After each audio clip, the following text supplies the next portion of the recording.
ஒரு ஆட்டிசம் இல்லைன்னா ஏடிஹெச்டி மதராக இருக்கிறது அவ்வளோ ஈஸி கிடையாதுங்க.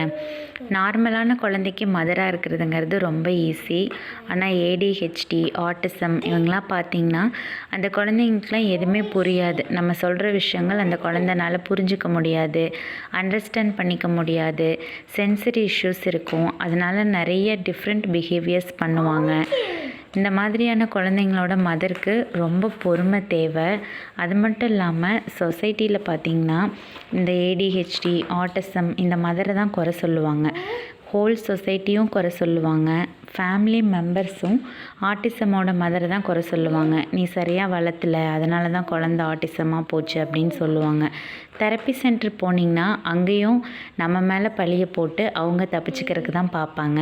ஒரு குழந்தைக்கு டெவலப்மெண்ட் வரலன்னா நம்ம மேலே தான் பழியை போடுவாங்க.